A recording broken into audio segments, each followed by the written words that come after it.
autour d'une question essentielle que beaucoup d'organisations se posent. Pourquoi vos meilleurs collaborateurs quittent-ils votre entreprise? Au cours de cette rencontre, nous allons explorer ensemble des solutions concrètes pour développer les carrières, renforcer les compétences et surtout fidéliser durablement les talents. Pour nous accompagner dans cette réflexion, nous avons le plaisir d'accueillir M. Mamadou Diallo, expert de renom en ressources humaines et psychosociologue des organisations. M. Diallo dispose de plus de 30 ans d'expérience professionnelle, dont 18 années au sein de groupes internationaux. Tout au long de son parcours, il a occupé des fonctions RH dans plusieurs grandes organisations, notamment la CETER, la SOBOA, Radisson Blu, ArcelorMittal Mining Sénégal et Doreli Multipurpose Port.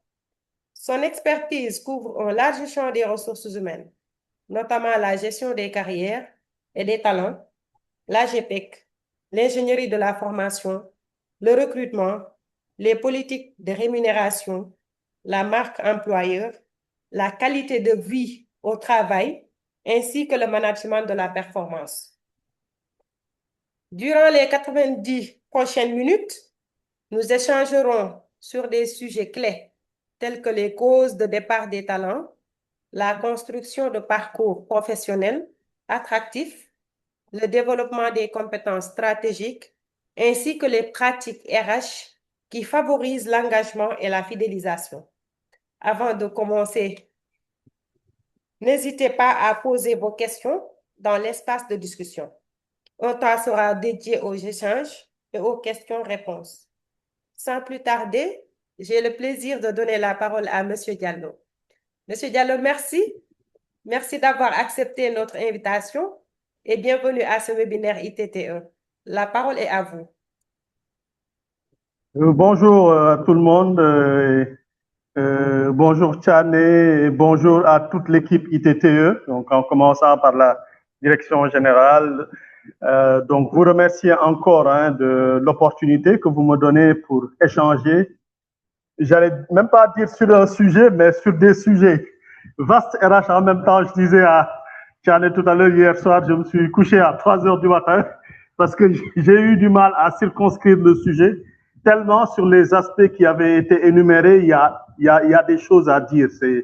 Le thème en lui-même peut être un séminaire de 2-3 jours tellement, donc il y avait beaucoup d'ingrédients, on va dire, dans cette sauce-là.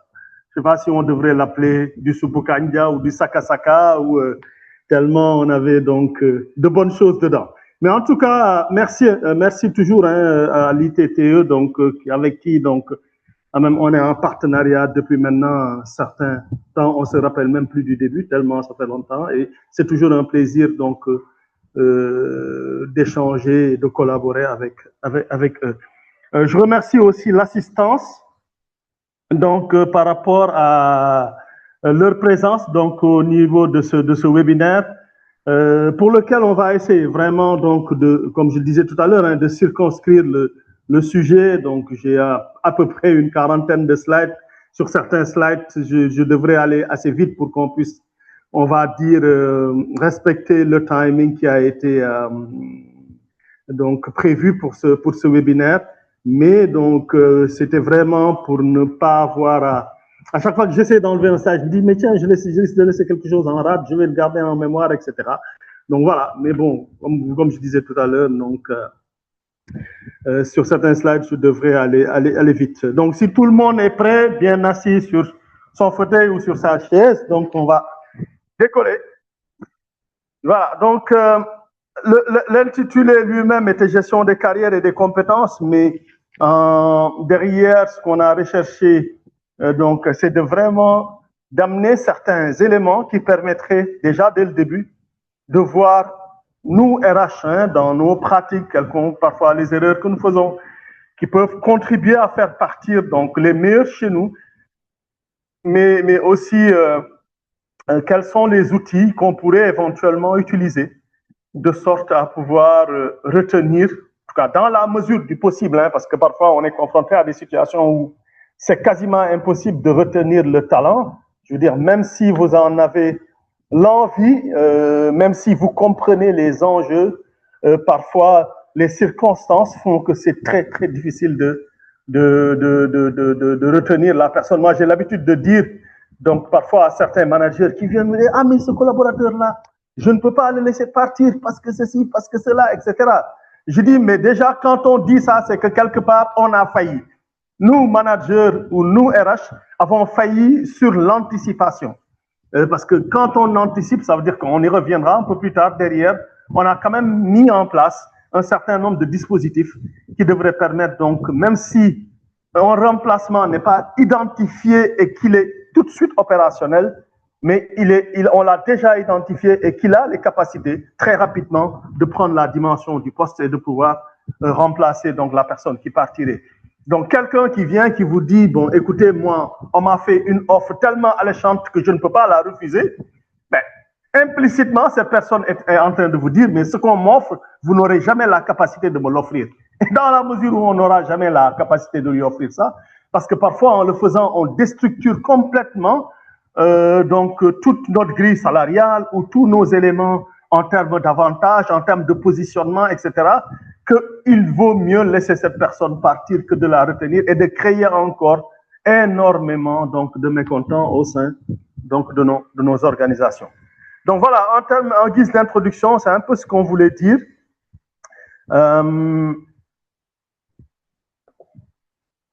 Donc pour démarrer, j'avais commencé par ce slide-là en disant que donc dans le processus de rétention des talents, dans le processus donc de leur conservation, il est toujours important au sein de nos organisations d'avoir un préalable. Ce préalable, c'est notre cycle RH. Donc, dans quel cycle RH sommes-nous? Quels sont les éléments clés dans notre fonction RH que nous mettons en avant chaque année de façon cyclique, de sorte à pouvoir être sûr qu'on a en interne des dispositifs pour pouvoir retenir et donc valoriser nos talents. Mais ça veut dire à côté aussi donc qu'on a nous clairement défini quelle est notre stratégie de gestion du capital humain. Donc, mais pour que le RH puisse clairement définir la stratégie de gestion du capital humain, on est obligé donc d'avoir une stratégie en amont au sein de l'organisation. Et donc, la direction des ressources humaines est partie prenante, pour ne pas dire même maître d'œuvre dans le processus donc d'élaboration de cette stratégie de façon très proche avec la direction générale. Parce que c'est à partir de cette stratégie, normalement, justement, déclinée en stratégie RH, qu'on devra identifier les objectifs stratégiques et les objectifs organisationnels, stratégiques et les objectifs individuels ou collectifs, donc à partager avec chacun de nos collaborateurs et sur lesquels ils devront travailler donc pendant la période qui est déterminée, selon qu'on est dans un processus d'évaluation à mi-parcours et un processus d'évaluation en fin d'année, quelle que soit la forme, selon qu'on est une très grande organisation qui a tout un dispositif en place pour mettre du 360 degrés. Le 360 degrés n'est jamais évident. Moi, je le dis tout le temps aux gens.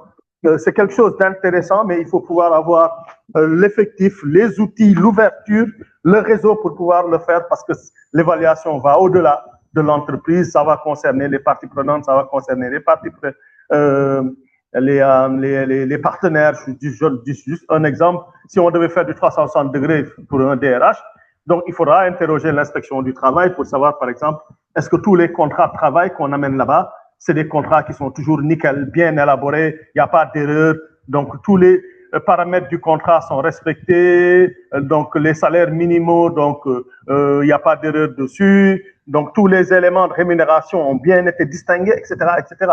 À la caisse de sécurité sociale, est-ce que la relation est bien gérée quand on a des accidents de travail, etc.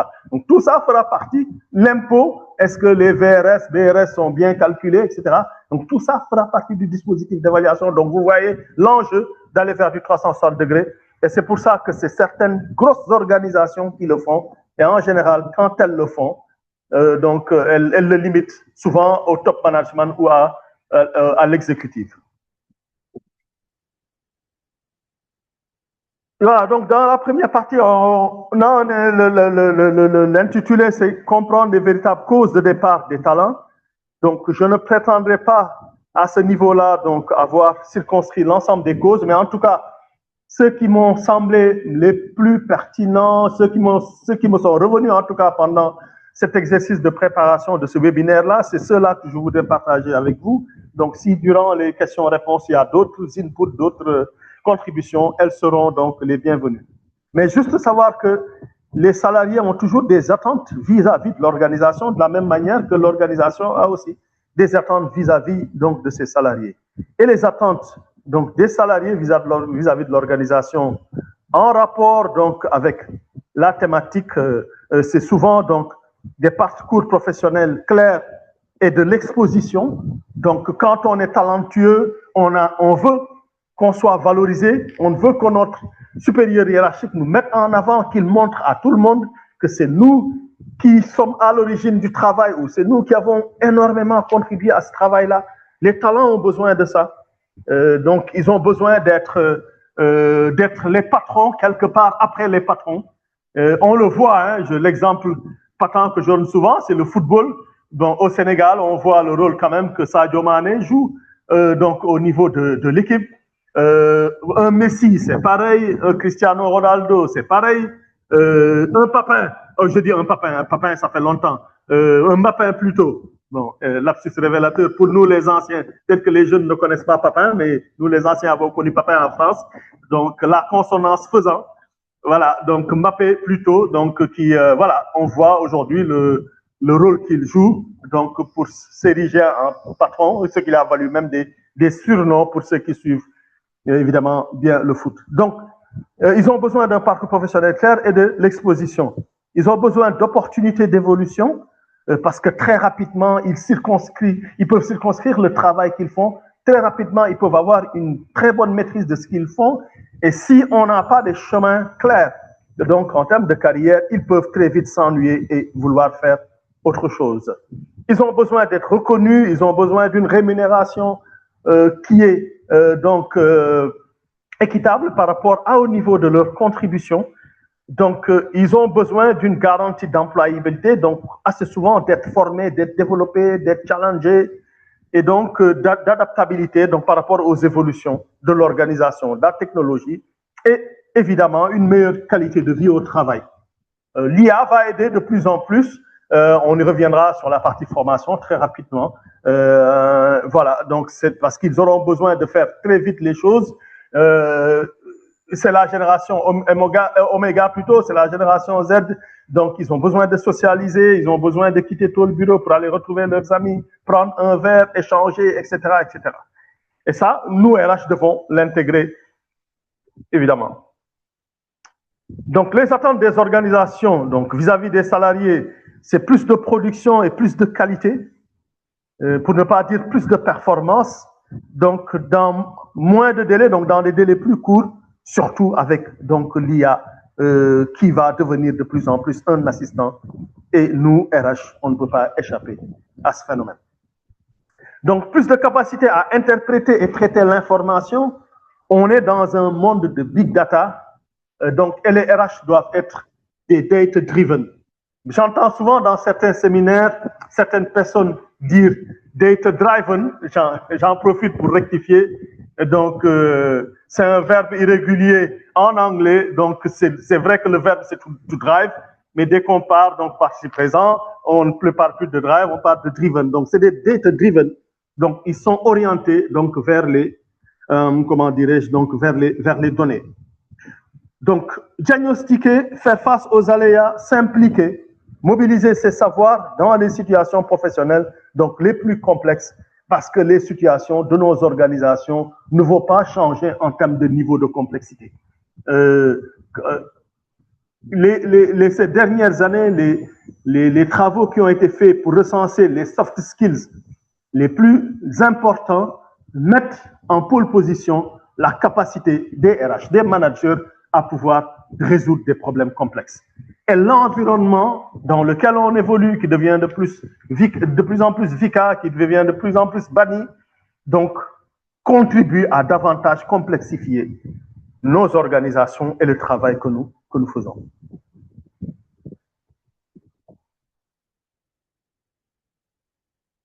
Et donc, les erreurs qui sont en général effectuées par les RH, c'est l'absence de vision et de stratégie RH claire. C'est une RH trop administrative, sans flexibilité ni agilité, et une fonction RH non partagée. Donc, toute la différence entre la gestion des ressources humaines, donc avec la définition de politique, de stratégie, de mise en place d'outils qui revient à la direction des ressources humaines, et la fonction RH, donc l'application de l'ensemble de ces dispositifs-là, l'utilisation de l'ensemble de ces outils-là, est plus fait par le management que les gens des RH. Donc, c'est pour ça qu'il est important qu'ils soient bien formés, qu'ils soient bien accompagnés, qu'ils puissent bien comprendre leur rôle dans la gestion opérationnelle quotidienne des ressources humaines. Un exemple patent, c'est par exemple une demande d'explication. Les managers auront toujours tendance à dire c'est les RH qui doivent le faire et c'est eux qui doivent le donner aux collaborateurs. Non. Les RH mettent en place le dispositif, mais celui qui doit remettre la demande d'explication à son collaborateur, c'est le manager. Les RH peuvent aider dans la structuration de la demande pour rester dans un cadre juridique acceptable. Parce que parfois, quand on lit certaines demandes d'explication, on voit que le manager a déjà commencé à faire des injonctions. Il a commencé déjà à parler de sanctions, alors qu'on est seulement à l'étape de la demande d'explication. Et le fait comment dirais-je, de les aider à mieux écrire leur demande d'explication montre donc que la fonction RH est à partager.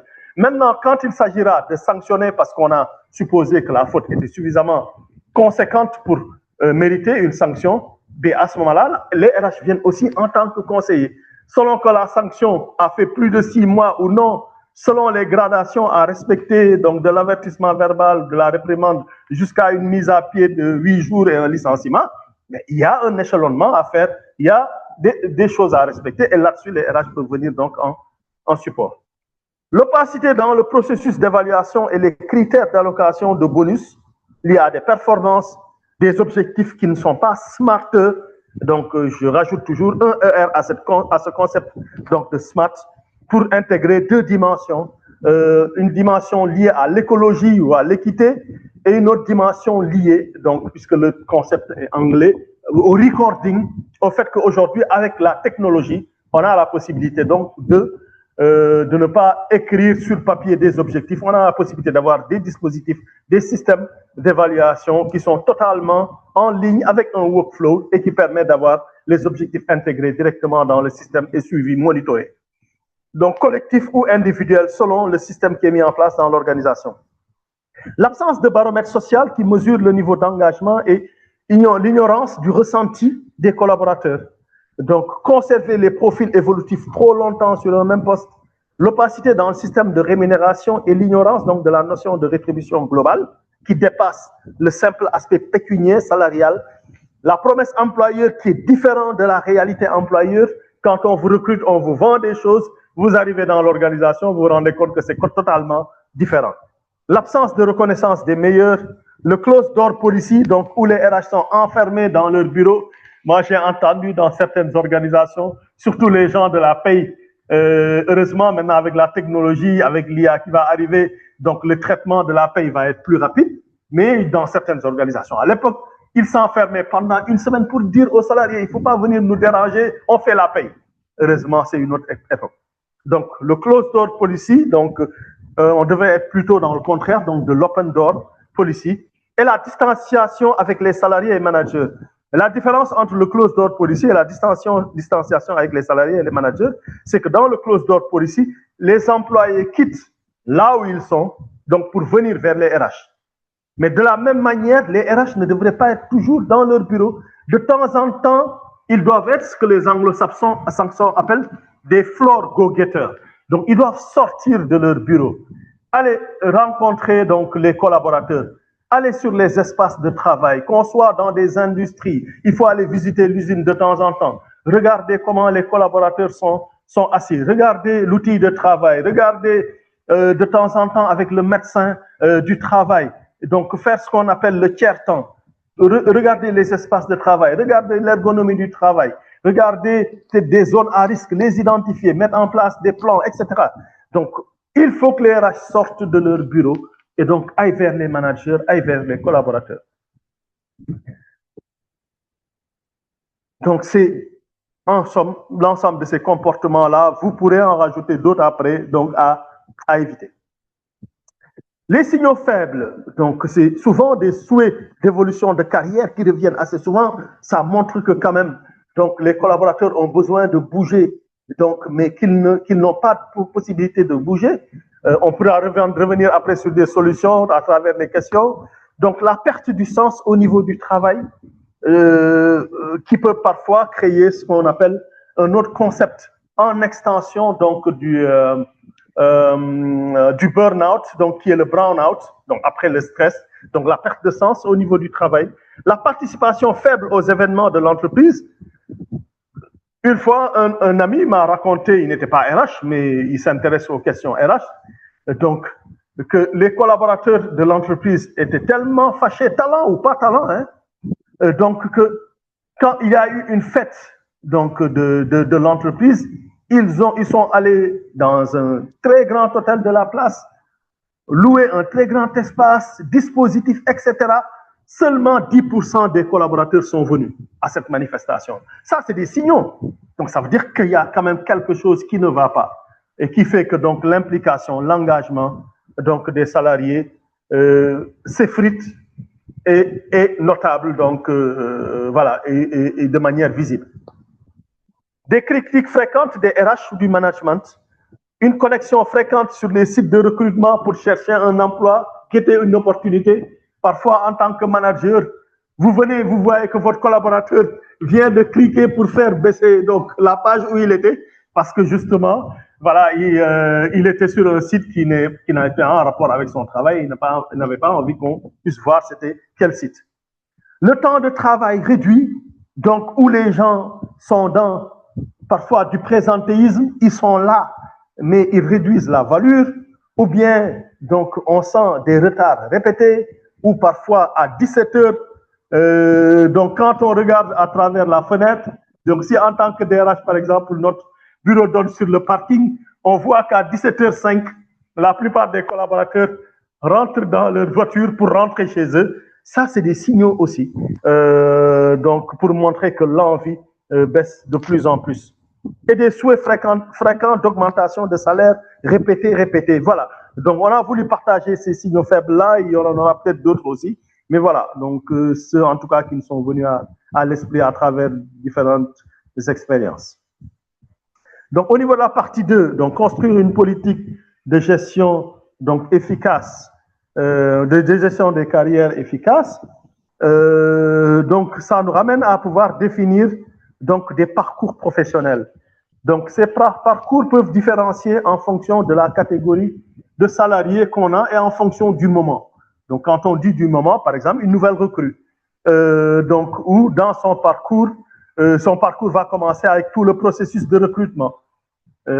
Certaines entreprises, certains grands groupes, notamment aux États-Unis, dans le domaine de l'aviation, donc ont été cités comme des entreprises qui étaient exemplaires dans leur parcours de recrutement. Certains collaborateurs, donc certaines personnes en tout cas, n'ont pas été recrutées dans ces organisations-là, mais quand ils ont fini, ils ont fait des courriers, donc, où ils ont envoyé des mails pour dire aux organisations combien ils étaient malheureux donc de n'avoir pas pu être retenus, tellement le parcours de recrutement était remarquable. Ils ont été séduits, la manière dont ils ont été traités, pris en charge pendant tout ce processus-là. Donc, ça démarre à ce niveau-là, parce que la plupart des gens qui quittent les organisations, aussi surtout les talents, et ça peut peut-être faire partie des erreurs aussi, c'est une mauvaise prise en charge de la période d'intégration ou d'induction par les RH et par le management. Et donc, c'est là où, quand les gens arrivent, ils ont l'effet waouh, ou bien ils se disent, mais tiens, finalement, où est-ce que j'ai atterri? Je peux donner énormément d'exemples, mais je pense que celui qui m'a beaucoup, que j'ai beaucoup retenu en tout cas, c'est quand j'arrivais chez Nestlé, simplement parce que c'était la première multinationale que je faisais. Mais quand je suis arrivé, le mobilier était prêt, il était flambant neuf. Donc tout ce dont j'avais besoin, c'était prêt le premier jour. J'ai vu que mon bureau avait été repeint. Ils ont remis à neuf. Mais vous venez dans ces environnements-là, vous n'avez pas envie de partir. Après, des circonstances peuvent faire que vous allez partir. Mais dès que vous arrivez, vous vous dites, mais waouh, tiens, mais attends, j'ai atterri où, etc. Donc voilà, donc cette période-là, elle est importante. Donc les programmes d'intégration, après qui sont suivis selon les domaines de formation métier ou de formation continue et traverse et qui permettent de renforcer donc la prise de poste du collaborateur. On a donc des parcours qui peuvent être définis pour les non-managers ou pour les métiers. Donc, une des erreurs donc qu'on fait aussi au niveau RH, donc c'est l'application donc du principe de Peter, ne pas prendre en compte justement ce principe de Peter là, qui dit souvent que en fait un bon technicien n'est pas toujours un bon manager. Et très souvent dans nos organisations, il y en a très peu, en tout cas moi, de celles que j'ai connues, où il y avait vraiment un programme élaboré, très bien établi de monter en compétence des techniciens qui sont remerciés à travers donc leur bon travail pour devenir des managers. Mais sauf qu'on a tendance à oublier que la fonction de management n'a rien à voir avec la fonction technique et qu'il faut préparer donc les collaborateurs promus à devenir donc d'excellents managers en les outillant, en mettant en place des programmes adéquats, adaptés donc à leur contexte. Et donc, il faut pouvoir identifier pour chaque catégorie, qu'on soit manager ou qu'on soit dans les métiers, donc quels sont les parcours adéquats donc pour pouvoir bien faire sa nouvelle prise de poste, élaborer des programmes qui sont synergisants donc pour l'ensemble des managers, mettre en place les outils, mesurer, accompagner la progression donc de ces managers-là dans leurs nouvelles fonctions, donc avec une définition claire de critères de maîtrise donc de la fonction managériale. Donc pour les managers et les top managers, donc il faut aussi identifier les thématiques. On met en place des parcours aussi donc pour eux. Certaines grandes organisations ont mis en place donc des académies. Je peux citer l'exemple de la CBAO, je peux citer l'exemple donc du TER. Donc, quand je quittais, c'était un des projets que j'avais en cours et j'étais content qu'il puisse être finalisé après mon départ. Donc, les gens m'ont appelé pour dire que ça s'était très bien passé, donc féliciter donc de l'initiative qui avait été mise en place, etc. Donc voilà. Donc c'est, je parle même pas maintenant de ArcelorMittal ou du Radisson, donc qui sont à des dimensions internationales. Le Radisson a plusieurs business schools à travers le monde où on forme et on développe l'ensemble des managers. L'ArcelorMittal a des universités à Londres, je veux dire à Luxembourg, etc. Certaines universités sont dans des châteaux. Donc on est vraiment dans des dimensions complètement élevées en termes donc d'accompagnement des managers et de tous les dispositifs donc qui sont mis en place. Donc manager et top manager, donc identifier les thématiques, dérouler donc des parcours souvent sur plusieurs modules. Par expérience, j'ai connu entre 8 et 10 modules qui étaient retenus. Parfois, dans certaines organisations, ces managers-là, au bout de ces parcours-là, donc, devaient identifier une problématique à résoudre dans leur environnement, dans leur département, donc avec un jury devant lequel ils devaient le défendre, etc. Et donc, ça nous ramène au format de parcours à adopter par organisation et donc la planification dans le temps, 6 mois, 1 an et demi, jusqu'à 2 ans parfois, certains parcours, donc avec la mise en place de cycles de développement des compétences au fur et à mesure. En sachant que l'objectif principal, c'est d'avoir un programme cohérent qui facilite l'évolution professionnelle, parfois, comme on l'a dit tout à l'heure, via une académie. Et donc, on doit pouvoir évaluer le potentiel donc, et la performance des collaborateurs. Donc là, je vois que le slide, les éléments sont venus, sont repartis. Mais ce qu'on voulait faire ressortir ici à ce niveau-là, c'est de distinguer donc le potentiel de distinguer donc le potentiel, on va dire, comment dirais-je,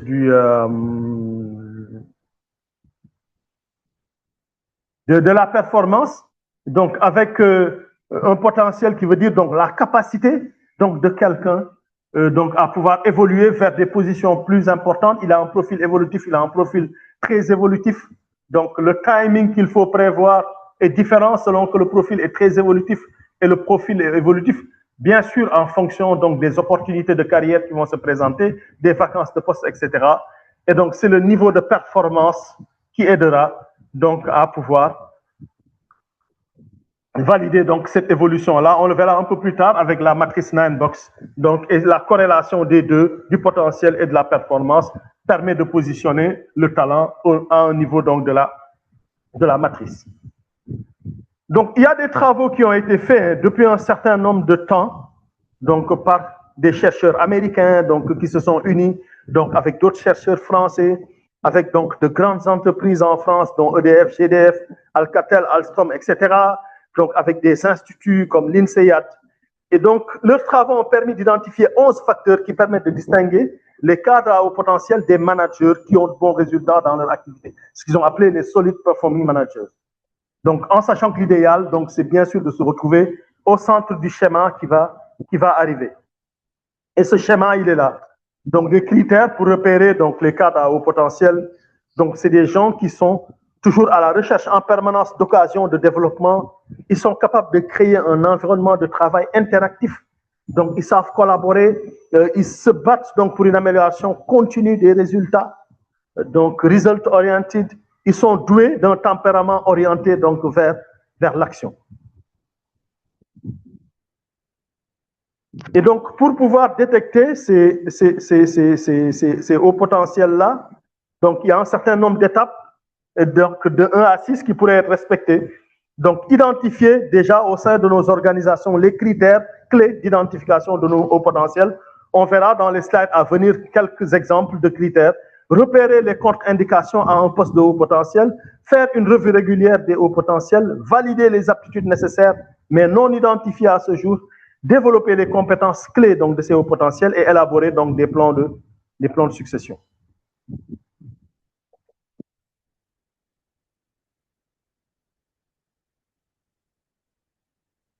Et voilà, mais tout ça va dépendre donc de comment notre talent, notre collaborateur à haut potentiel est positionné donc au niveau de l'occupation de l'emploi. Et donc, selon qu'il est débutant donc dans une phase d'exploration, qu'il est en train d'apprendre le métier et qu'il se bonifie de plus en plus jusqu'à arriver à un niveau de maîtrise. Donc, maintenant, il a maîtrisé le poste. Il a commencé même à rendre le poste différent, donc à l'améliorer, à innover sur le poste. Donc, c'est à ce moment-là, quand il est dans l'innovation, qu'on se dit, tiens, maintenant, la personne est arrivée à un niveau de maturité où il faut définitivement qu'on fasse quelque chose pour lui dès que l'opportunité se présente. Via donc une nouvelle fonction, parce que si on ne le fait pas, ce qui risque parfois de se passer, c'est la routine et la démotivation. Qui dit routine, qui dit démotivation, dit forcément sortie. Donc, on risque de perdre donc le collaborateur. Et donc, voilà. Maintenant, parfois, quand des nouvelles fonctions ne sont pas disponibles, c'est là aussi au niveau RH, avec les managers, on doit faire preuve vraiment, on va dire, d'ingénierie. On doit donc pouvoir sortir des sentiers. S'il y a par exemple des projets structurants au niveau de l'organisation, on va les mettre dans ces projets-là pour leur sortir de leur routine, pour leur donner de nouveaux challenges, etc. Donc, s'il y a des voyages à l'étranger, il ne faut pas hésiter à les envoyer parfois, donc, etc. Donc, il y a beaucoup de mécanismes qui peuvent être mis en place, qui permettent donc de leur sortir de leur routine, de les valoriser et enfin de les conserver davantage dans l'organisation. Donc, si on essaie donc comme on l'avait dit tout à l'heure, de comparer les performants des hauts potentiels, donc les performants démontrent donc une forte éthique du travail, obtiennent des résultats, démontrent de l'entre-gens, etc. Ils n'ont peut-être pas actuellement le désir ou la capacité de se déplacer de manière transversale ou d'avancer dans des positions multiples. Donc, là où, plutôt les hauts potentiels, là où donc les performances, donc au niveau donc des des hauts potentiels, donc on est dans un sous-ensemble de la population totale des employés qui ont déjà une performance élevée. Donc on va chercher dans la matrice donc quel est leur niveau de potentiel pour pouvoir les positionner. Donc ce fort potentiel qu'ils peuvent disposer parfois Donc, tel qu'un grand artiste qui désire également être dans le leadership, évoluer dans sa carrière et démontrer de l'initiative et de l'automotivation. Donc, comme on l'avait vu tout à l'heure, donc ces hauts potentiels-là, en général, donc, sont dans des dispositions d'apprentissage, ils veulent en savoir plus, ils veulent en connaître plus, ils ont soif et ils ont une agilité supérieure, une capacité à s'adapter. Leur engagement organisationnel est des niveaux les plus élevés et c'est des gens qui peuvent évoluer donc dans le leadership. Et c'est pour ça que beaucoup de grandes organisations ont défini donc ce qu'ils appelaient donc dans le jargon anglo-saxon le leadership framework. Donc le cadre dans lequel on peut identifier et positionner un futur leader au sein donc de l'organisation. Donc je vous disais tout à l'heure donc que dans la gestion des hauts potentiels, certaines organisations ont défini des critères. Donc je vous partage les critères qui avaient été identifiés à l'époque dans une organisation où j'ai été. Donc, où le cadre à haut potentiel, c'est le cadre dont l'entreprise fait le pari qu'il deviendra un dirigeant ou un cadre, en tout cas, de haut niveau. Donc, c'est en général, en termes de statistiques, moins de 10% des cadres. Les profils, donc moins de 40 ans, quel que soit le genre. En termes de performance, un degré d'atteinte des objectifs annuels qui est élevé. C'est des gens qui sont ambitieux, pour lesquels leurs projets personnels sont clairs. Ils savent résister au stress. Ils ont la capacité à gérer des réseaux, donc ils ont du leadership, savent animer, travailler en équipe, prendre les décisions qu'il faut. Ils sont très empreints de la culture d'entreprise, ils ont une capacité d'apprentissage dans l'innovation, dans la créativité, on l'a vu, et parfois dans certains grands groupes. Donc, ils sont prêts à aller à l'étranger pour poursuivre leur carrière. Donc, en termes de mobilité, on y reviendra. Donc, ils peuvent géographiquement voyager, ça ne leur pose pas de problème.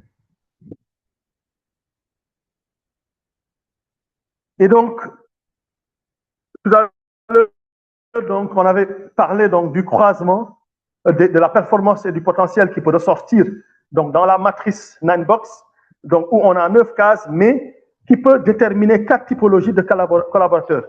Les étoiles, donc là, ça nous ramène un peu, pour ceux qui ont fait du management de la stratégie, à la matrice donc BCG, donc avec les étoiles, donc performance plus potentiel, donc performance élevée, potentiel élevé, on est dans les étoiles. Performance élevée mais potentiel faible, on est dans les piliers. Performance faible et potentiel élevé, donc on est dans les réserves, donc où donc il y a des dispositions qui existent, il y a des collaborateurs qui ne sont pas encore utilisés, et donc les freins, donc ou poids mort si on se réfère donc à BCG, donc c'est les performances faibles et le potentiel faible. Il faut réfléchir à qu'est-ce qu'on fait donc de ces gens-là. Et donc, réfléchir à qu'est-ce qu'on fait de ces gens-là, réfléchir à comment faire évoluer nos talents, donc nous amène à mettre en place donc la gestion de la succession ou succession management, donc qui est l'effort systématique et délibéré effectué par l'organisation pour encourager une continuité au niveau donc des positions clés, les key positions, incluant le management, la technique et les rôles de professionnels ou de spécialistes. Parce que vous savez qu'une gestion des carrières dans une organisation prend parfois la forme d'un Y. Donc, où on monte tous, on est dans le même pipe. À un moment, ceux qui sont bons dans des fonctions de management vont aller vers la droite et suivre un pan du Y. Ceux qui sont bons dans des fonctions donc de conseillers, comme par exemple les juristes ou les métiers forcément vont faire appel à ça. De plus en plus avec la technologie aujourd'hui, on pourra parler des experts en cybersécurité qui seront aussi dans des fonctions de conseil. Donc, ceux-là vont un peu les auditeurs, les contrôleurs de gestion quelque part, donc seront un peu vers la partie gauche, donc on va dire de l'Y en termes donc d'évolution professionnelle. Et ça veut dire que dans notre organisation, on a mis en place un dispositif d'évaluation du niveau de leadership avec identification du nombre de successeurs qui ont la compétence, le potentiel pour évoluer au sein donc, de l'organisation. On reviendra un peu sur le modèle dans la succession, voilà, donc qui est positionné tel qu'on le voit, donc emploi donc, pour lequel on recherche un remplaçant, par exemple le directeur technique. Donc le titulaire actuel, c'est M. Tartampion, donc qui potentiellement peut être remplacé donc, par ces collaborateurs-là immédiatement. Et on sait que parfois, si en cas d'urgence, la personne n'est pas là, il y a quelqu'un qui assure l'intérim assez souvent, qui est déjà connu, et puis après d'autres qui pourraient être dans un horizon un peu de quelques mois, donc prendre le poste, ou bien d'autres dans un horizon de plusieurs années. Mais en tout cas, on élabore donc notre organigramme de remplacement à travers le dispositif donc de management de la succession. La mobilité, donc, on ne reviendra pas sur tout ce qui est littérature, mais ce qui est important de retenir, c'est que quand on bouge, qu'on reste dans la même entreprise ou qu'on soit dans une entreprise différente, qu'on quitte le département à la direction où on est pour aller vers quelque part de façon verticale, horizontale, oblique, radiale, comme le dirait Chen, donc on est dans la mobilité. Elle occasionne donc de nombreux changements avec des aspects qui sont variables. Et la mobilité pourrait être résumée en la capacité à se mouvoir ou à être mise en mouvement, à changer donc de place. Donc on a plusieurs formes de mobilité. Donc il y a 5 grands types de mobilité qui ont été identifiés en fonction du changement sur l'échelle hiérarchique, la transformation dans le contenu de l'emploi ou du lieu d'exercice de l'activité. La mobilité professionnelle m'a amené à Djibouti pendant 2 ans pour aller travailler donc au niveau donc du port de Djibouti. Voilà, donc on y reviendra, c'est dans la mobilité géographique internationale. Mais donc, il y a la mobilité verticale ou catégorielle, donc mouvement ascendant, descendant, donc le long de la ligne hiérarchique, vers le haut associé donc à un changement de statut, de rémunération, de responsabilité qui correspondait éventuellement à une promotion. La mobilité horizontale, donc changement de poste sans évolution hiérarchique. Souvent, certaines personnes donc, font référence à ça en parlant de mutation. Donc, vous changez de poste sans évolution hiérarchique, ni changement de salaire ou de responsabilité. Et dans cette mobilité horizontale-là, on a 2 formes majeures. La mobilité d'environnement, c'est le même contenu de métier et même niveau de responsabilité, mais dans un univers professionnel différent, ou la mobilité fonctionnelle, on change de métier ou fonction, mais à même niveau hiérarchique. Donc, la mobilité de reconversion, donc qui est un mouvement marquant une rupture radicale par rapport à l'ensemble de la carrière ou de sa carrière. J'ai connu cette forme de mobilité avec mon ancien patron, donc chez ArcelorMittal, qui malheureusement donc a été diagnostiqué à un moment d'un cancer et donc qui a dû faire de la chimiothérapie, ce qui a complètement bouleversé sa vie. Et donc il est sorti du cadre RH comme ça, parce qu'après, sa santé ne lui permettait pas donc de pouvoir continuer avec le stress, avec les challenges, etc. Et vous savez ce qu'il est devenu? Vous ne pourrez même pas l'imaginer. Instructeur de chiens. Et donc, aujourd'hui, il a complètement, radicalement changé donc sa carrière professionnelle. Il a fait une formation parce qu'il adorait les chiens, donc, et il fait aujourd'hui quelque chose qu'il adore. Et les dernières fois qu'on a échangé, il me disait, mais finalement, je gagne plus d'argent avec beaucoup moins de stress. Et donc, voilà, c'est pour montrer donc les possibilités de mobilité, de reconversion, jusqu'où ça va aller. Mobilité géographique nationale, donc le salarié exerce la même activité au même niveau hiérarchique avec la même qualification, mais dans un autre lieu de travail ou dans une autre équipe sur le territoire national. Et comme je disais tout à l'heure, donc la mobilité géographique internationale, changement de localisation du travail à l'échelle internationale, il peut parfois s'agir de détachement si on reste dans le même groupe ou d'expatriation parce qu'on a quitté l'environnement dans lequel on était donc pour aller vers un autre environnement. Et donc, on a, dans cette mobilité géographique internationale-là, 2 éléments qui peuvent revenir parfois et que j'ai vu, par exemple, dans le secteur minier, qu'on appelle donc le FIFO. Mais FIFO différent du FIFO des comptables, donc dans la méthode de calcul, donc de gestion des stocks, de calcul des coûts et tout ça. Donc, on est dans du fly-in, fly-out. C'est-à-dire que, donc, parfois, dans le secteur minier, donc, on est parfois dans des environnements tellement hostiles que, en fait, quand vous partez en expatriation, vous ne partez pas avec votre famille. Donc, votre famille reste dans votre pays d'origine ou dans le pays que vous avez choisi, en tout cas. Vous êtes seul à partir parce qu'il y a des risques, etc. Et donc, on on vous met à disposition des avions si les régions ne sont pas éloignées, donc parce que le secteur minier bouge parfois beaucoup avec des avions, ou bien vous avez droit à plusieurs billets donc, et vacances, aller-retour pendant l'année, donc ce qu'on appelle le fly-in, fly-out.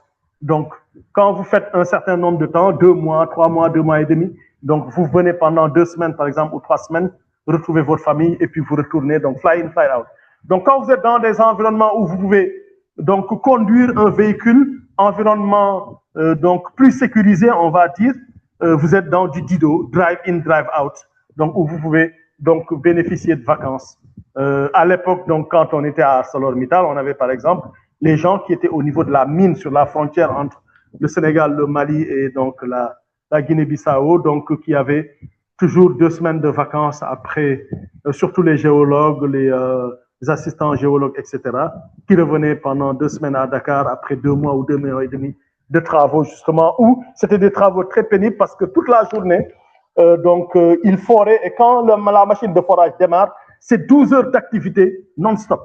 Et voilà, donc ça, vous l'enchaînez pendant un certain nombre de temps. Vous êtes KO après, on leur donnait la possibilité de revenir à Dakar voir leur famille, conduits donc par les chauffeurs du camp, drive-in, drive-out. Voilà, donc c'est des formes aussi de mobilité géographique, que ce soit nationale ou internationale.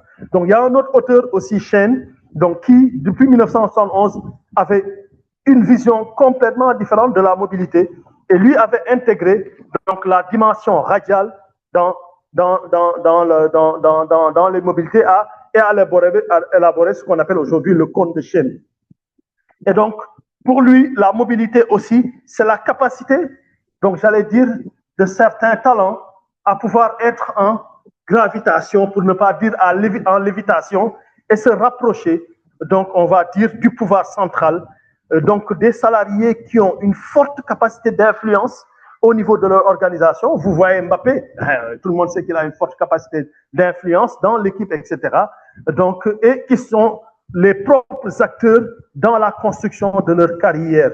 Donc, c'est de véritables joueurs qui savent positionner, mettre des pions, donc pour arriver là où ils ont envie d'arriver, au moment où ils ont envie donc de le faire.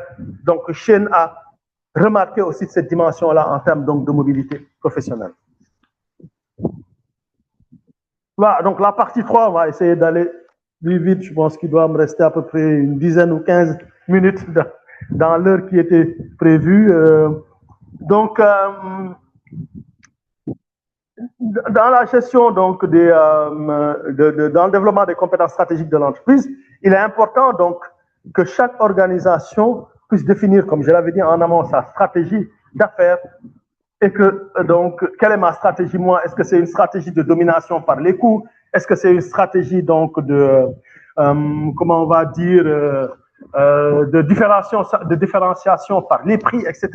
Donc quelle que soit donc la stratégie que je mets en place, développement à l'international, les RH doivent être impliqués dans ce processus-là pour pouvoir gérer le capital humain en conséquence. Et donc, en fonction de la stratégie, ils vont analyser la demande. Qu'est-ce que la stratégie va demander aujourd'hui en termes de talents clés, donc la croissance, jusqu'où on va aller, donc de la dimension géographique, comment elle va être circonscrite, etc. Donc, je me souviens quand j'arrivais donc à la CBAO, donc au début des années 2000, j'étais un peu confronté à ça. Donc, la banque voulait être en pleine expansion. Donc, devenir la première banque au Sénégal, ouvrir de nouvelles agences à Dakar et dans les régions. Donc, il fallait préparer tout ça, analyser toute cette demande-là en termes donc d'effectifs, de profils, de caissiers, d'agents de guichet, de chefs d'agence, de conseillers clientèle, etc. Et voilà, et travailler sur tout ça pour faire évoluer donc les collaborateurs. Donc, analyser aussi l'offre. Qu'est-ce que j'ai moi aujourd'hui de disponible donc en termes de ressources et ce qui me manque, où est-ce que je vais aller le chercher? Est-ce que c'est au niveau de la concurrence? Est-ce que je vais prendre des profils, entre guillemets, primo, parce que je vais aller faire du campus management, signer avec des entreprises, signer plutôt avec des grandes écoles, donc obtenir donc leur meilleur profil pour les intégrer, les former, les développer à ma culture d'entreprise, etc. Donc voilà, il y a tout ça. Donc quand j'ai regardé la demande et l'offre, je fais l'analyse des écarts et je vois, donc en termes de stratégie RH, qu'est-ce que je vais développer pour attirer, recruter, investir, retenir et enfin recruter aussi, parce que si je fais le diagnostic de ma pyramide des âges et je vois que donc j'ai une pyramide avec laquelle on va dire le sommet donc est le plus gros, donc ça veut dire que j'ai beaucoup de départs à la retraite donc qui vont devoir partir. Et puisque j'ai beaucoup de départs à la retraite, il faut les prévoir. Certains qui ont envie de partir parce qu'on a la possibilité de les anticiper, on va les anticiper et puis les accompagner et les remplacer par d'autres, etc.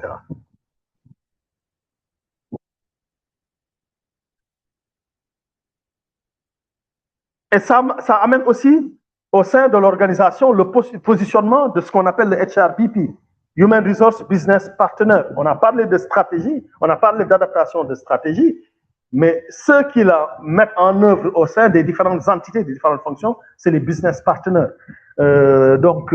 Qui travaillent donc sur la récompense des hauts performeurs, la gestion des cas de performeurs faibles, l'identification des potentiels, le suivi de l'adéquation en poste, qui travaillent sur l'offre de perspectives de carrière aux talents, qui vont leur permettre d'apprendre via un feedback continu dans les processus d'évaluation, qui vont mettre en place des plans de développement des compétences des employés, qui vont mettre en place des dispositifs de management par des objectifs et qui vont mettre en place ou recommander donc des actions de motivation ou des sources de motivation en relation donc avec les objectifs organisationnels et qui permettront donc de retenir les employés, les talents.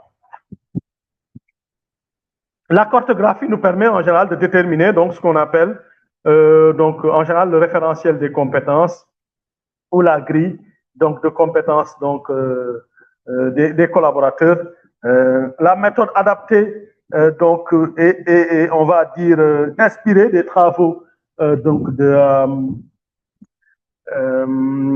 d'une dame, une Française qui a beaucoup travaillé au Sénégal, Claude Fluck, et qui a été donc au début des années 2000 donc au CESAC, qui on s'était rencontrés.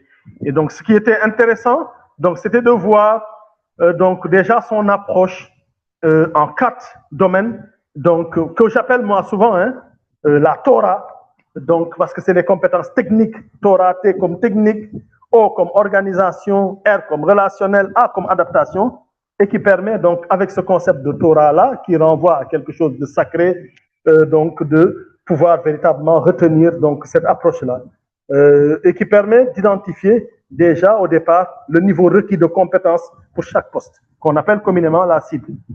Et à ce niveau requis-là, donc vous voyez la bande verte qui monte, qui montre maintenant le profil du collaborateur.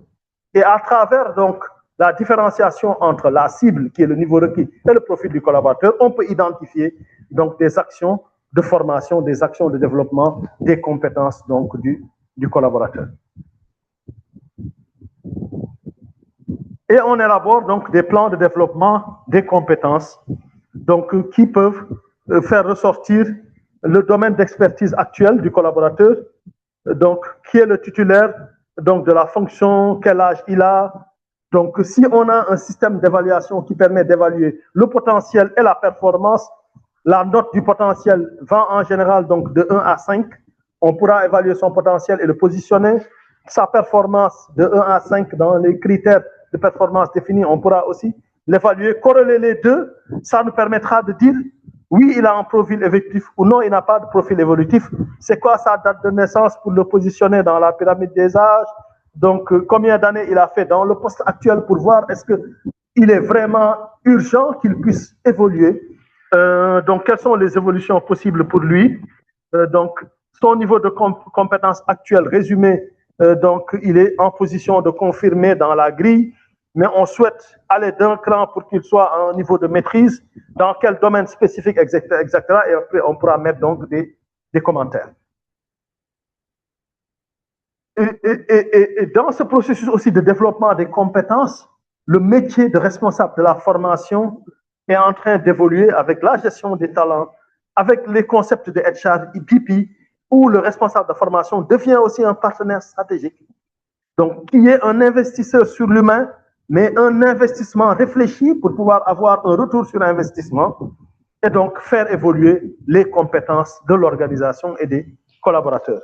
Et pour ça, donc, il y a un certain nombre de pratiques en termes de formation professionnelle continue qui vont de plus en plus être faites dans nos organisations, d'un point de vue managérial, développer des pratiques managériales communes selon les catégories socio-professionnelles. C'est les parcours dont on parlait tout à l'heure.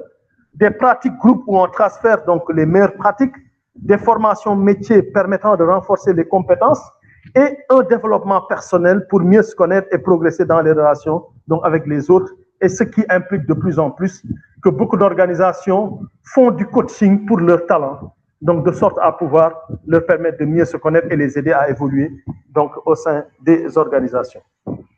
Et donc avec l'IA aussi, la formation change, ou le métier de formateur, et ça devient un levier donc de transformation avec la définition de parcours clairs, la création de contenus intéressants et importants pour l'organisation, l'identification donc de parcours de formation transverses qui peuvent être gérés par l'IA, par la mise en place donc de dispositifs de e-learning, donc avec une auto-évaluation, une auto-formation au sein des organisations, donc des outils de reporting, les tableaux de bord, on parlait de data au début, et donc avec toute la pédagogie qui s'y est. Et la dernière partie, donc la partie 4, pour les peut-être quelques minutes qui nous restent. Donc les pratiques RH qui fidélisent durablement les collaborateurs, c'est donc faire de la gestion des talents, qui est de discuter, planifier et agir de façon proactive sur les besoins en talent pour le succès continu donc des employés et du business. Et donc, pour pouvoir bien gérer ces talents-là, bien les détecter, on fait donc ce qu'on appelle du scouting, donc la détection, la sélection des talents, le casting, on compose les équipes de talents pour avoir une équipe donc homogène, synergisante et qui permette d'atteindre nos objectifs. Le coaching, donc l'accompagnement, le conditionnement et le cocooning, donc on les met dans un cocon, on les protège de sorte à pouvoir les retenir. Et tout ça en développant l'attractivité et le sentiment d'appartenance au niveau organisationnel à travers notre marque employeur, le marketing RH qu'on fera et la qualité de vie au travail. Et tout ça donc va résumer notre dispositif donc de management des talents. Et cela se fait, donc, comme on disait tout à l'heure, à travers cet outil donc, de management des talents, de façon moderne, la Ninebox, donc, qui, comme on l'avait dit tout à l'heure, allie donc, le potentiel de développement avec la performance passée.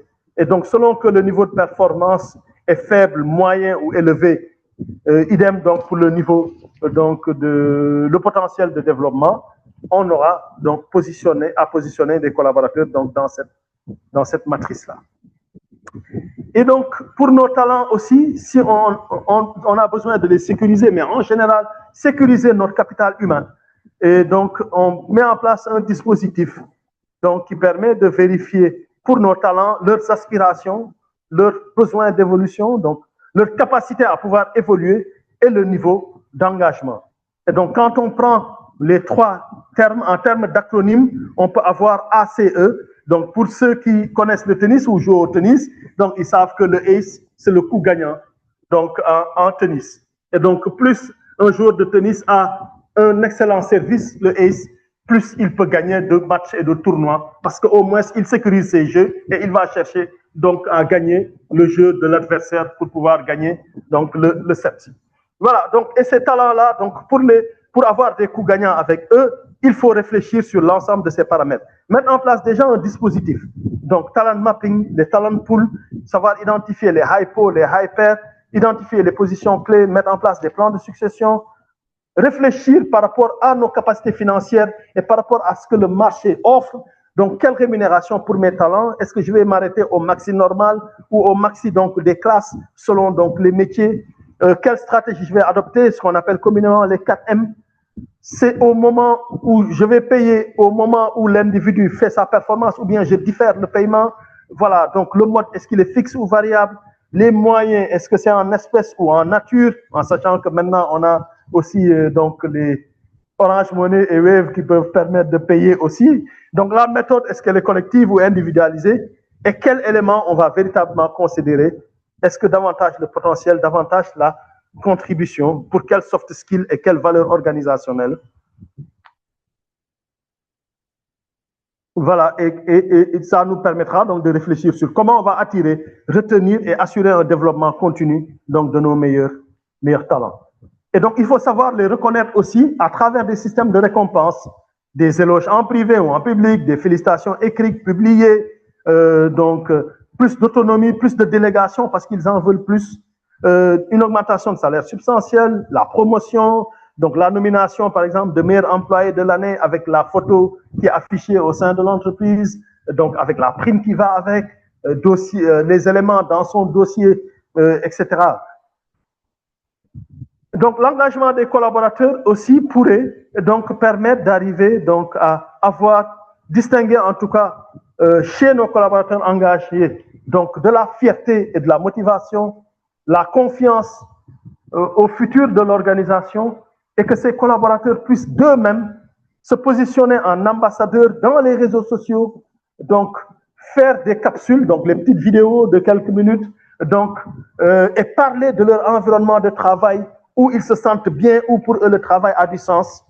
Ce qui fait que l'engagement pourra être défini comme l'énergie que consacrent les collaborateurs à la réussite des projets communs de l'entreprise et qui se traduit par un état d'esprit et des initiatives qui témoignent de l'appropriation de la stratégie et des enjeux. Et la cerise sur le gâteau, c'est quand ils considèrent, et que c'est la réalité, qu'ils sont dans un environnement sécurisé. La sécurité est une priorité pour l'entreprise de leur propre personne, mais des données aussi sur lesquelles ils travaillent au quotidien. Et ça renforce donc l'engagement.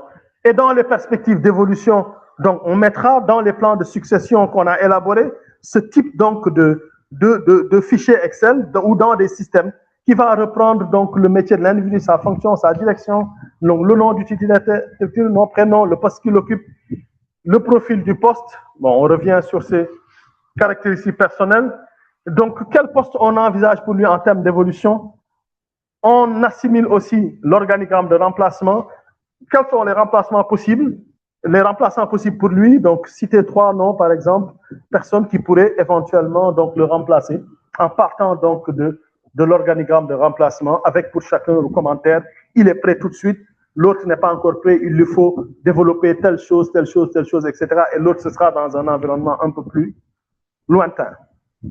Voilà, et donc la certaine partie, on m'avait demandé donc de parler de cas pratiques, mais c'était compliqué pour un webinaire, donc voilà, de pouvoir aller en profondeur sur des cas pratiques.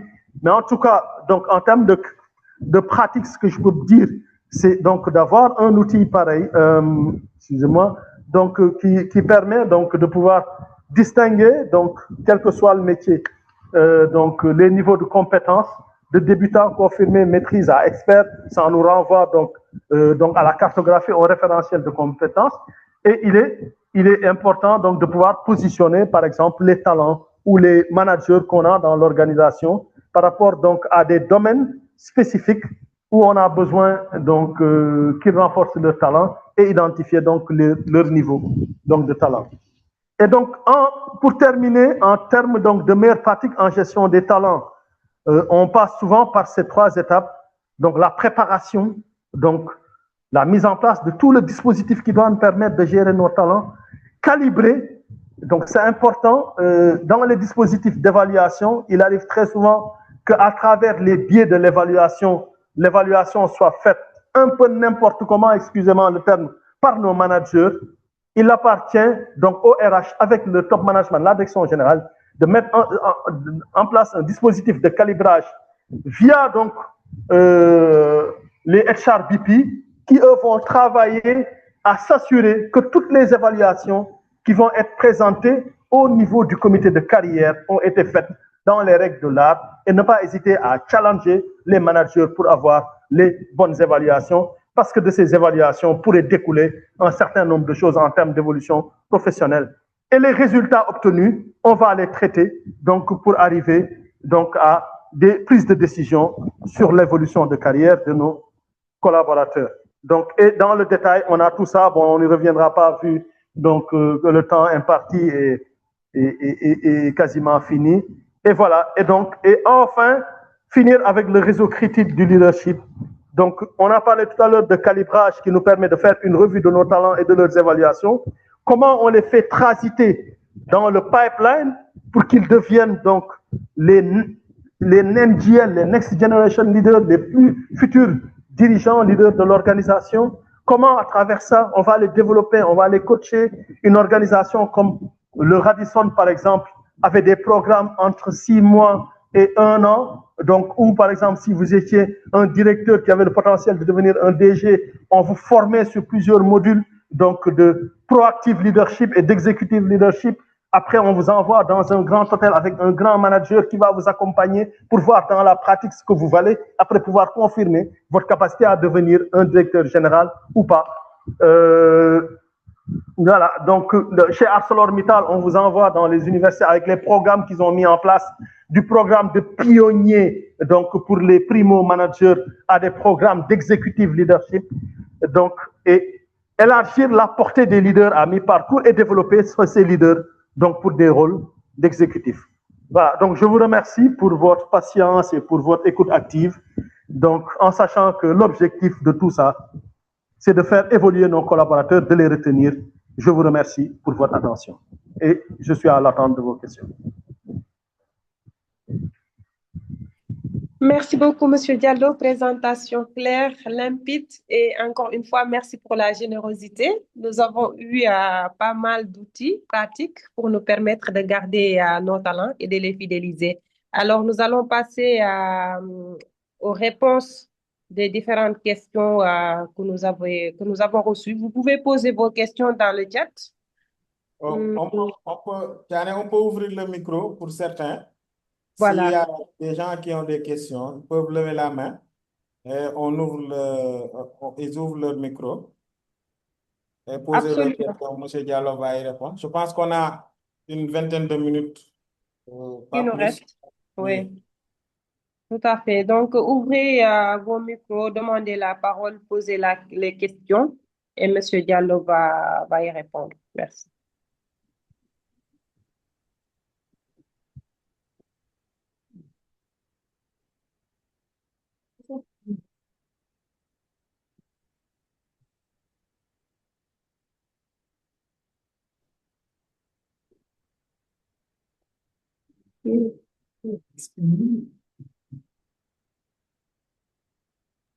Oui, Anna? Bonjour. Bonjour à tous et toutes. Vous me recevez? Oui, parfaitement. D'accord. Merci, Monsieur Diallo, pour ce partage, pour cette belle présentation. Moi, j'avais juste peut-être une question ou bien peut-être que je demande une recommandation. Comment faire pour pouvoir améliorer le sentiment d'appartenance des collaborateurs? Si vous avez peut-être deux ou trois recommandations à partager avec moi, s'il vous plaît. Merci beaucoup. D'accord, merci. C'est noté. Owens, c'est ça. Fifi Owens. Bonjour. Bonjour. Vous m'entendez? Oui, Oui, bonjour. C'est Fat Owen Signay. Monsieur Diallo, bon, merci pour cette belle présentation. Bon, je sais que c'est comme d'habitude, comme il a été mon prof aussi au niveau de l'IAM, c'est toujours égal à lui-même. Donc, moi, aujourd'hui, la question que je voulais poser, c'est par rapport au plan de succession. Est-ce que aujourd'hui, on peut assimiler plan de succession qui peut être un moyen de contrôle pour éviter les départs des salariés, en fait. C'était ça la première question. L'autre aussi, juste, c'est dans le même sens. Est-ce qu'aujourd'hui, quand on parle des départs, est-ce que les agents quittent l'entreprise ou bien ils quittent le manager?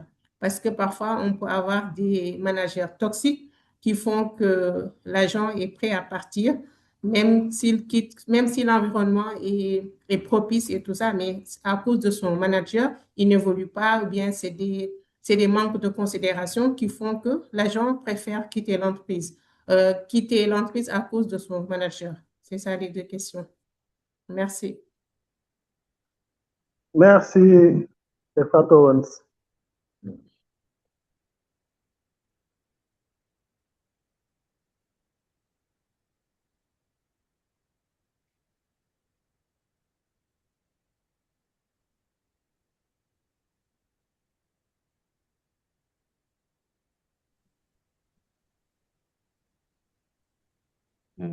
Bonjour à tous. Vous m'entendez? Bonjour. Oui, Oui, bonjour, Monsieur Diallo. Merci beaucoup déjà pour votre présentation. Donc, je tenais à vous féliciter pour la qualité de ce webinaire. Donc, moi, j'ai une question par rapport aux matrices Ninebox. Donc, vous elle pouvez est me souvent... partager votre nom parce que je ne vois pas, malheureusement, comme Oui, on n'a pas. c'est Balla Diagne de Dakar Mobilité, responsable du recrutement et de la formation. Ok, d'accord, avec Sissoko. Oui, c'est ça, voilà. Moi, j'avais une question par rapport à la matrice. Elle est souvent présentée pour les cadres et les hauts potentiels. Donc, comment, selon vous, l'adapter de manière pertinente à des populations d'agents de maîtrise ou opérationnels où le critère potentiel est plus difficile à objectiver?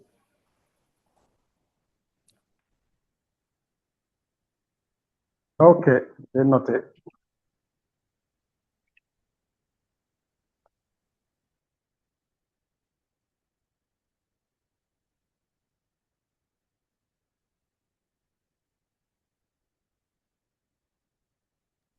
Oui, Bouri Guissé Diouf.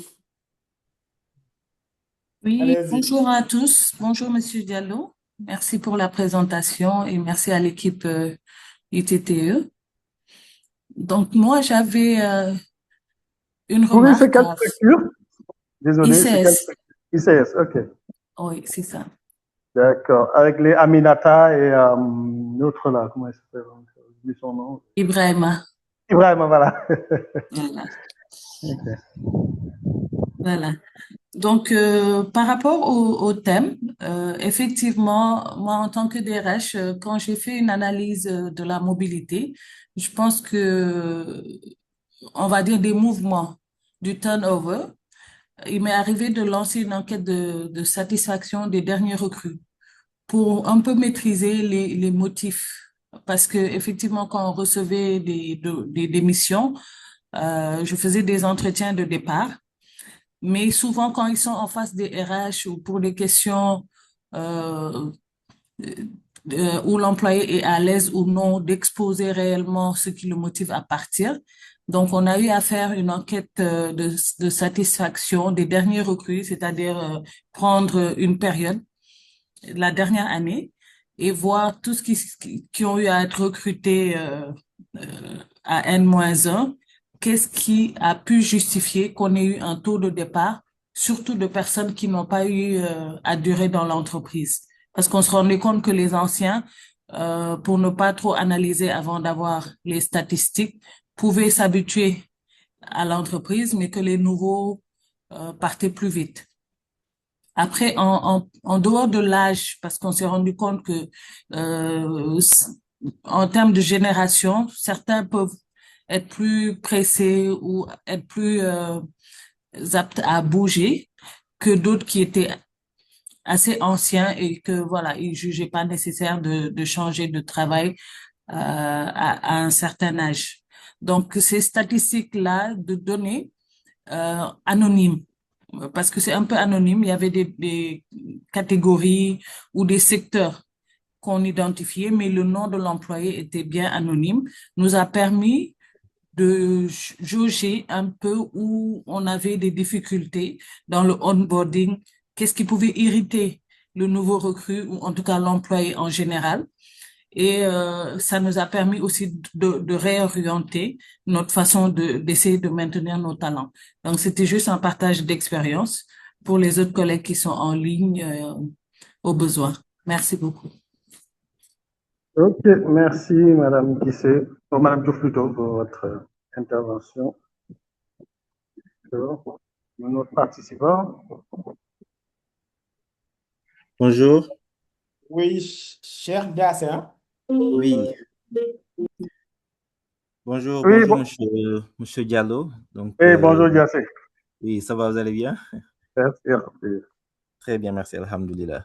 Alors, je vous remercie déjà pour la brillante présentation et à l'ITT aussi pour cette opportunité.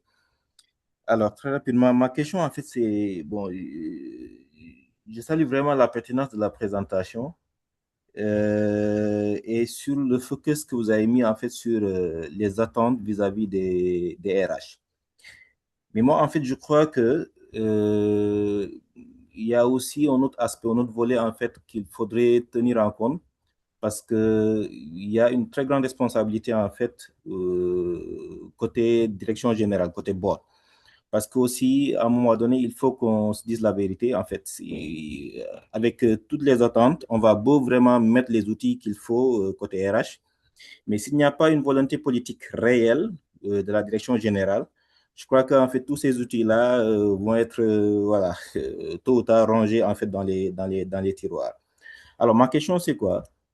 Les défis, en fait, sur le plan RH sont énormes, certes, mais que peuvent faire aujourd'hui les RH donc pour ramener en fait les directions générales ou le board donc pour les faire adhérer en fait voilà donc à tous ces enjeux tous ces politiques là donc pour atteindre en fait tous ces objectifs qui ont été énumérés. Merci beaucoup. Merci, Diassé.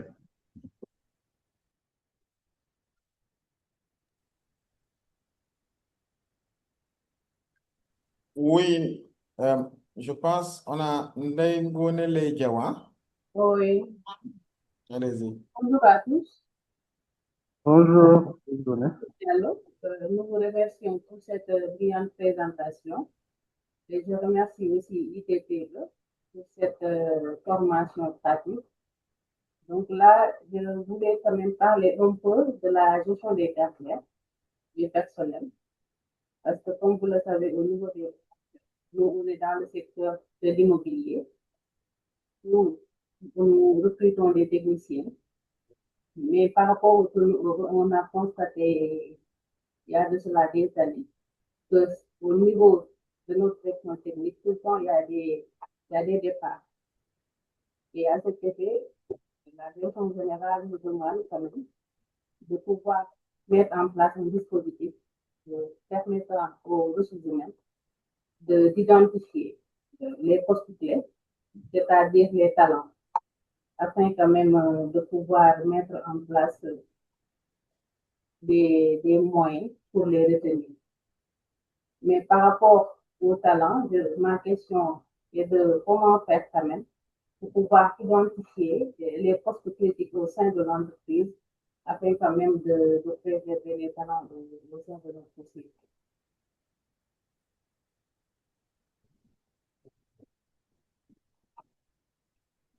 Merci beaucoup, c'est bien noté. Je pense qu'on peut commencer à déjà répondre à ces questions-là. D'accord, c'est parfait.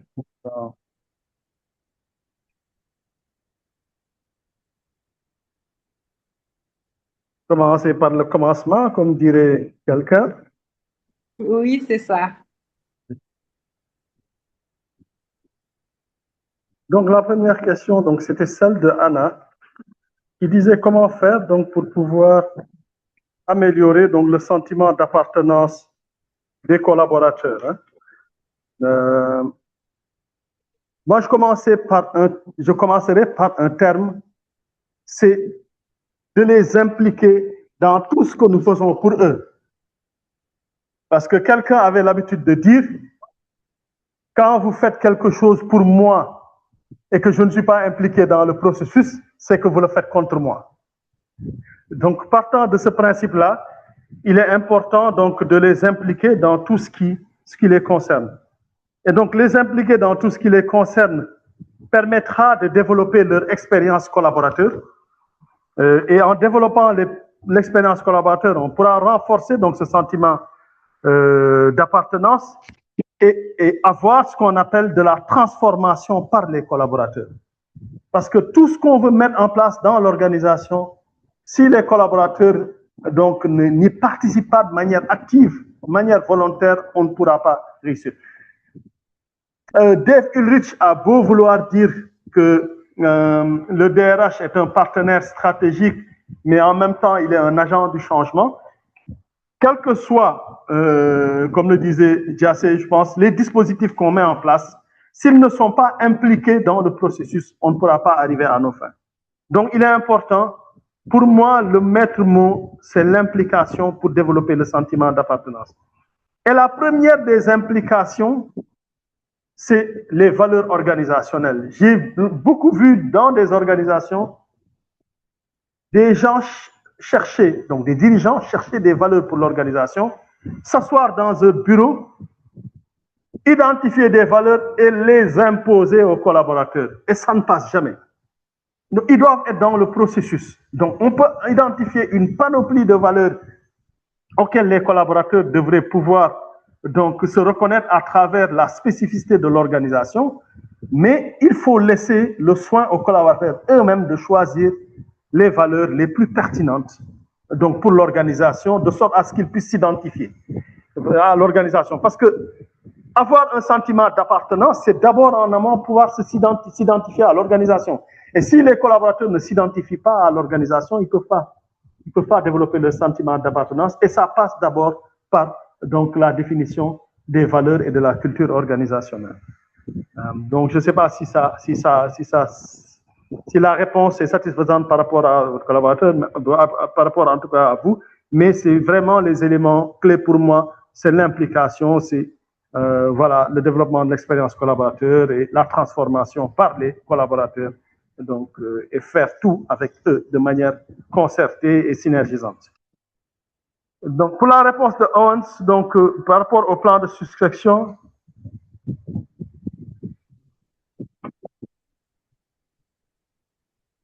donc, est-ce qu'il y a un moyen, donc, pour éviter les départs, hein, c'était ça, hein? Un moyen de... Oui, voilà. Par rapport, donc, en tout cas, au plan de succession qu'on met en place. Donc, et la deuxième, c'était les agents quittent l'entreprise ou donc les managers. Oui, c'est ça.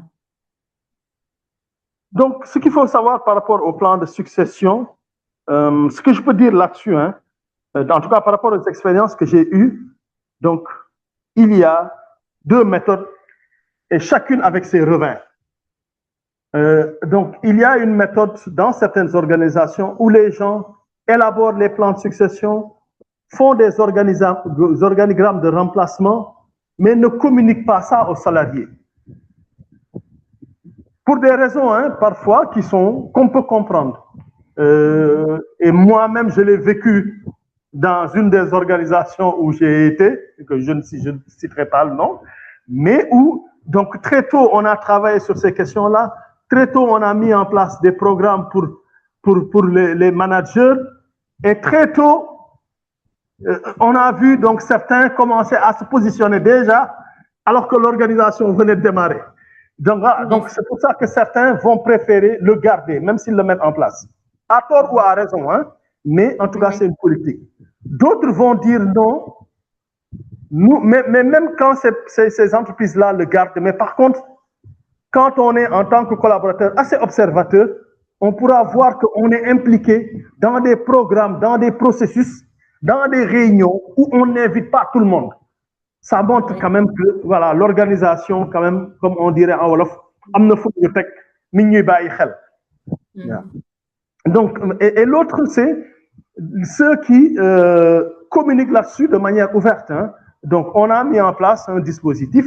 Donc, quelqu'un a un talent, on lui dira, donc, tu es talent. Et souvent, c'est les entreprises qui utilisent justement les matrices comme les 9box, qui vont vous dire à la suite de l'évaluation, mais qui, dans le processus d'évaluation, évaluent, et ça me permet de répondre aussi à une autre question qui va arriver. Donc, dans leur organisation, donc, mettre en place la question notamment de Dakar Mobilité.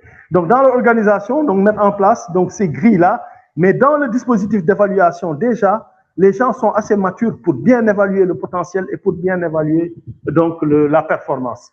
Et donc, quand on a positionné le collaborateur avec son niveau de potentiel et son niveau de performance, on le lui montre clairement en lui disant, voici là où tu es positionné, mais tu es positionné ici pour telle ou telle raison.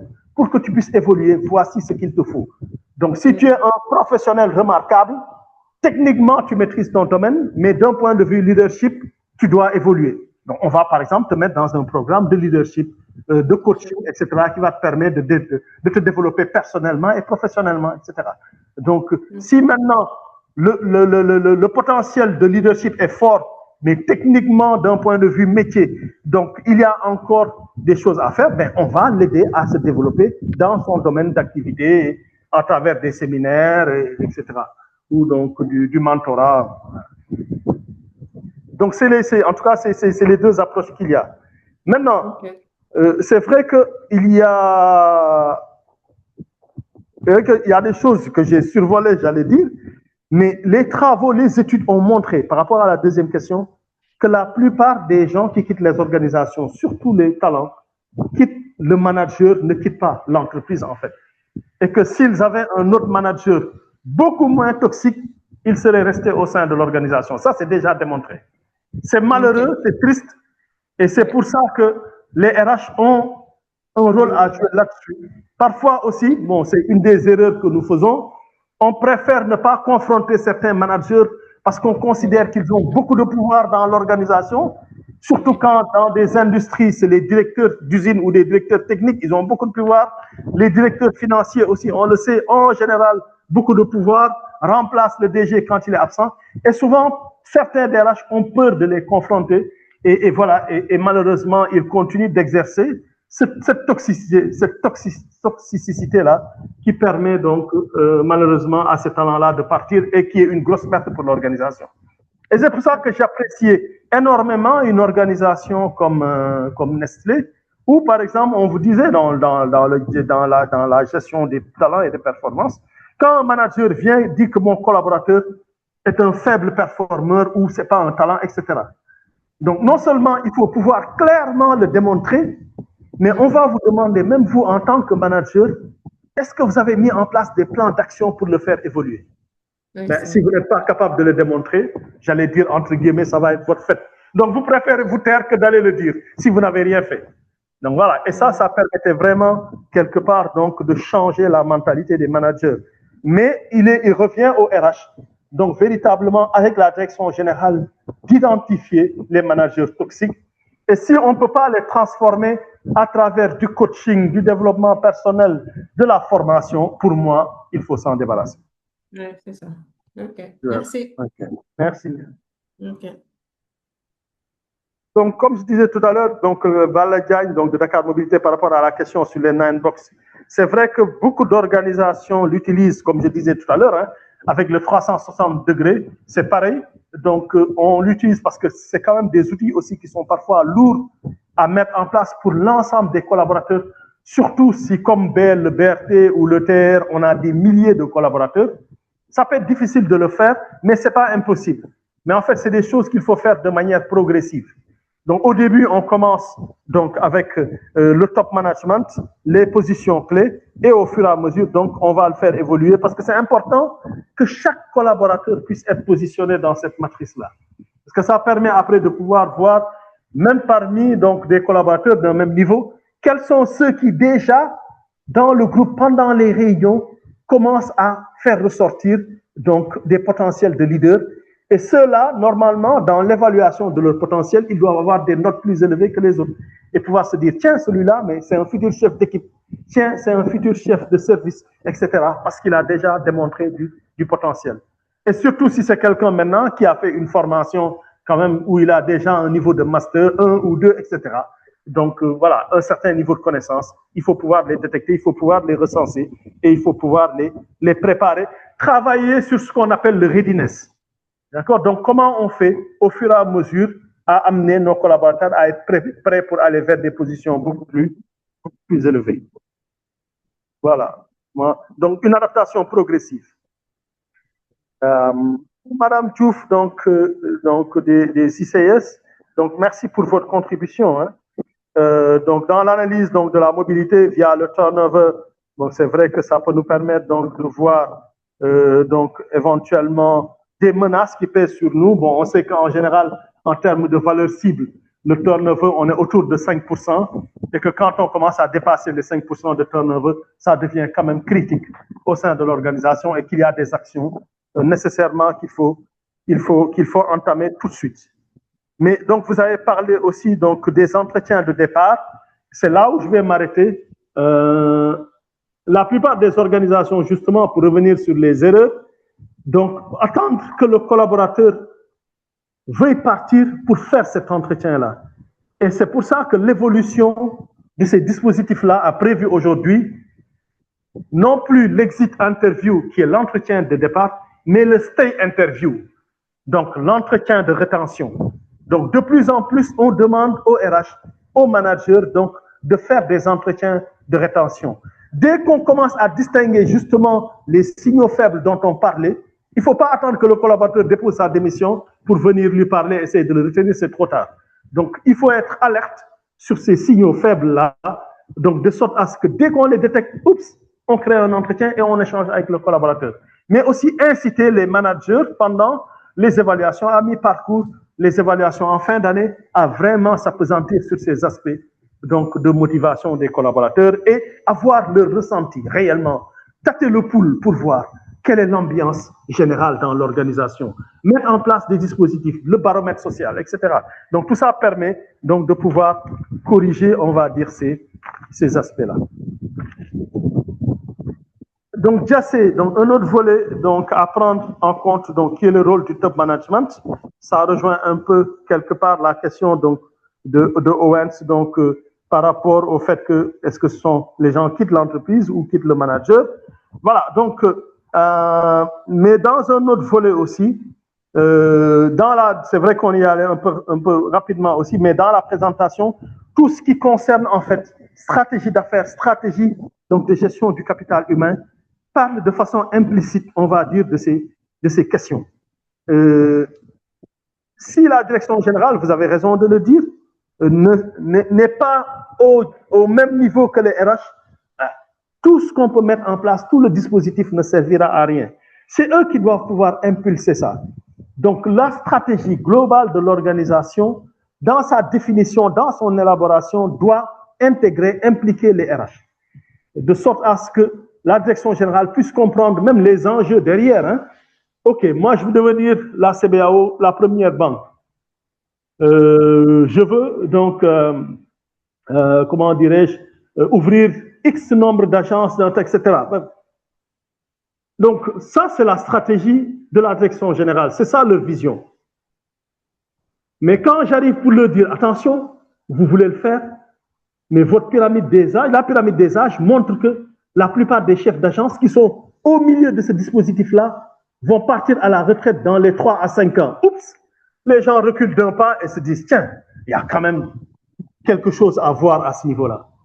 Et c'est là où le rôle des RH devient intéressant, de pouvoir montrer, attention, voici la stratégie que vous voulez adopter, mais attention, est-ce que nos effectifs, dans leur composition, dans leur évolution, vont nous permettre d'y arriver et conseiller, orienter la direction générale dans les mesures d'accompagnement à prendre, donc de sorte à pouvoir réussir donc, cette stratégie.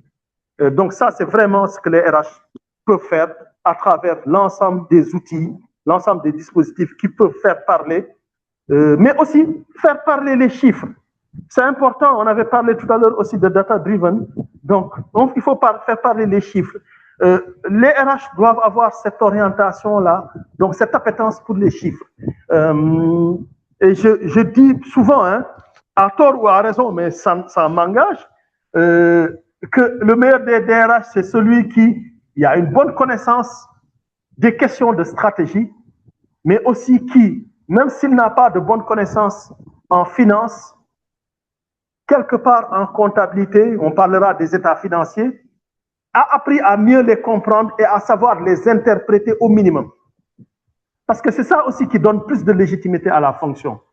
Quand le DG, le DAF, savent, et le directeur stratégie ou marketing, savent que quand ils parlent stratégie, quand ils parlent de finance, quand ils font l'analyse donc de la structure des coûts, donc au niveau du compte d'exploitation, que vous êtes capable de comprendre ces choses-là et d'apporter votre valeur ajoutée, ils vous regardent différemment. Et quand ils vous regardent différemment, la considération devient plus importante. Et à ce moment-là, vous devenez véritablement une force de proposition.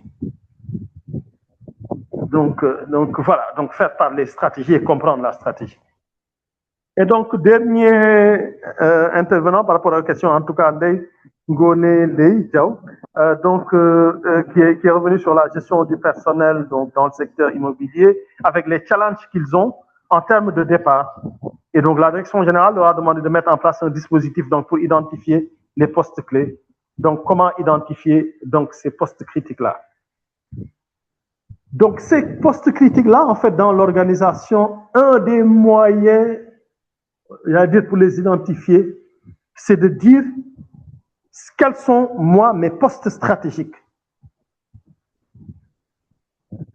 Donc, quand je dis quels sont mes postes stratégiques, c'est si j'ai un poste aujourd'hui pour lequel j'ai personne dans l'organisation, quel impact ça peut avoir sur mon organisation? Selon que l'impact est faible, moyen ou élevé, on peut déterminer les postes critiques. Si dans ce poste-là, j'ai quelqu'un, mais je le perds, qu'est-ce que je peux perdre pendant le moment où je le perds en attendant son remplacement? Ou est-ce que sur le marché, je vais pouvoir avoir la possibilité de trouver très rapidement un remplaçant de taille? Quand je me pose ces questions-là et que la réponse est non, en général, je suis dans les postes critiques.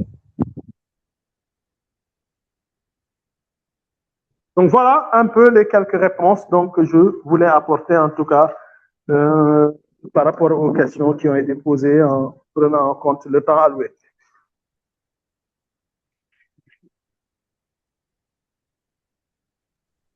Janet? Oui, parfait. Merci beaucoup, Monsieur Diallo, pour cette intervention particulièrement enrichissante. Ainsi que Janet, s'il n'y a pas d'autres questions. on est pris par le temps. Je ne pense pas qu'on a encore des questions. Peut-être on va patienter la prochaine session sur la gestion des carrières pour ensuite traiter amplement le sujet.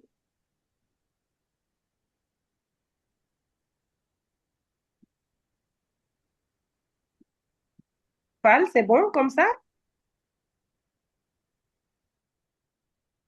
C'est bon, oui, c'est bon. D'accord.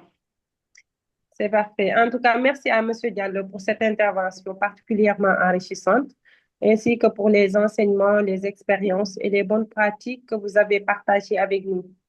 Nous retiendrons notamment que la fidélisation des talents ne se résume pas à la rémunération. Elle repose également sur la capacité de l'entreprise à offrir des perspectives d'évolution, développer les compétences, reconnaître les potentiels et construire des parcours professionnels motivants.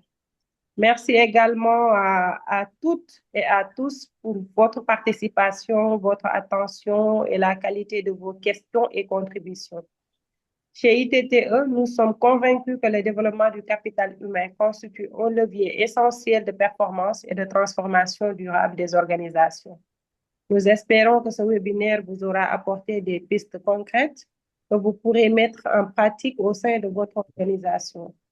Nous vous invitons à rester connectés à ITTE pour découvrir nos prochains webinaires, formations et événements dédiés aux professionnels des ressources humaines. Encore merci à M. Diallo, merci à vous, chers participants, et au plaisir de vous retrouver très prochainement pour un nouveau rendez-vous ITTE. Excellente journée à toutes et à tous. Pareillement, merci à ITTE, merci à tous les participants. Merci, M. Diallo, merci, Tiane. Et vous aurez aussi le support et l'enregistrement de la session. On va vous les envoyer par mail incessamment, Inch'Allah. Merci à vous tous. Merci pour la participation. Merci.